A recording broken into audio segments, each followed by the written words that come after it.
Good morning. কেমন আছো তোমরা? আশা করি খুব ভালো আছো। আমিও ভালো আছি, কিন্তু যা গরম পড়েছে পুরে বাপরে বাপ। তাই ভাবলাম আজকের সানডে, তাই ভাবলাম যে আজকের একটু পাঁঠার মাংস একদম পাতলা করে মাটন করব, একদম পাতলা করে। তাহলে প্রথমে মাটনটা আমি সুন্দর করে ধুয়ে নিয়েছি, 800 আছে মাটন, ঠিক আছে।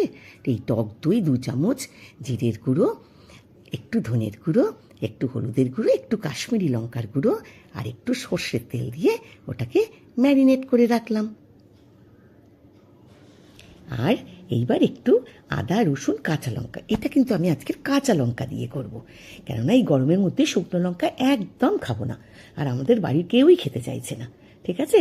এই আদা, রসুন আর কাঁচা লঙ্কা দিয়ে পেস্ট করে রেখেছি, সেটা খানিকটা দিয়ে এবার 1 ঘন্টা ম্যারিনেশনে থাকবে। আর খানিকটা আদা রসুন রেখে দিলাম। এটা কিন্তু অবশ্যই সর্ষের তেলে হবে, মাছ মাংস সব কিছু কিন্তু সর্ষের তেলে করবে, কিন্তু খুব কম তেল মশলা দিয়ে আজকাল রান্না করবে। ভীষণ গরম পড়েছে তো, শরীর খারাপ হবে তো। এবার তেলের মধ্যে আলুগুলো ভেজে নিলাম। এটা আমি সোজা প্রেশার কুকারে করছি।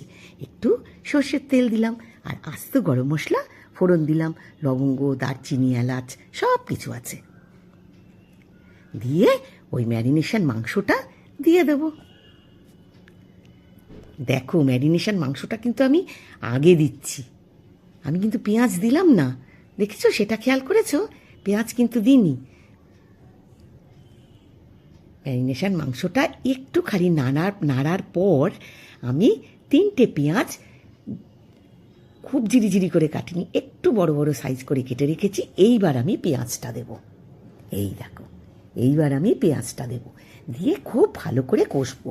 আর ওই যে আদা রসুন বাটাটা রয়েছে সেটাও এক্ষুনি দিয়ে দেবো। 2 চামচ দিয়েছিলাম আর 2 চামচ আছে। দিয়ে এইবার খুব ভালো করে এটাকে কষবো, খুব ভালো করে কষবো। আদা রসুন বাটাটাও এইবার দিয়ে দেব।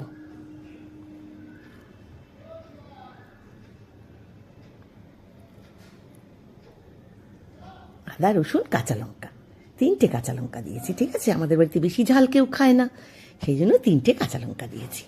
দিয়ে এইবার খুব ভালো করে এবার এটাকে কষবো।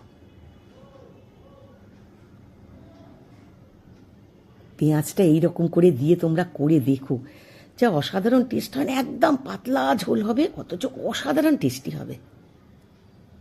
খুব ভালো হয়েছিল কালকের মাটনটা খেতে। আর সানডে মানেই তো জানো, চিকেন মাটন এটা থাকবে। সে যতই গরম পড়ুক, পাতলা হালকা করে করবে, তবু একটু মাংস না হলে চলে না। একটু নুন দিলাম, সামান্য একটু মিষ্টি দিলাম, টক দই দিয়েছি তো, ব্যালেন্স করবার জন্য একটু তো চিনি দিতেই হবে।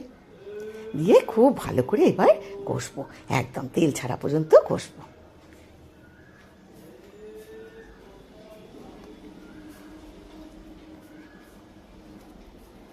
এই দেখো, কষতে কষতে তেলটা প্রায় ছেড়ে এসছে। এইবার আমি কি করব, একটুখানি মিট মশলা আর একটু গরম মশলা দিয়ে দিলাম, 1 চামচ করে। 1 চামচ মিট মশলা, 1 চামচ গরম মশলা দিয়ে দিলাম। দিয়ে খুব ভালো করে এটাকে কষবো, তেল ছাড়া পর্যন্ত কষবো। কি গরম পড়েছে বলো, খুব সাবধানে থেকো তোমরা। আর শরীরটাকে একদম ঠান্ডা ঠান্ডা করো, ঠিক আছে। ঠান্ডা ঠান্ডা সব কিছু খাবে, আর সব কিছু একদম জুস টাইপের খাবে, শরবত খাবে। এবার আমি একটু গরম জল করে রেখেছি, কষা হয়ে গেছে, একটু গরম জল দিয়ে দিলাম। দিয়ে ঠিক 2টো সিটি দেব, আর আলু দিয়ে 1টা সিটি দেব, তাতেই আমাদের মাংস হয়ে যায়। 2টো সিটি আলু দিয়ে দেবো আঁচ কমিয়ে, ঠিক আছে। আর আলুটা ভেজে রেখেছি, আলুটা দিয়ে 1টা সিটি দেব, সেটা আবার ফুল আছে।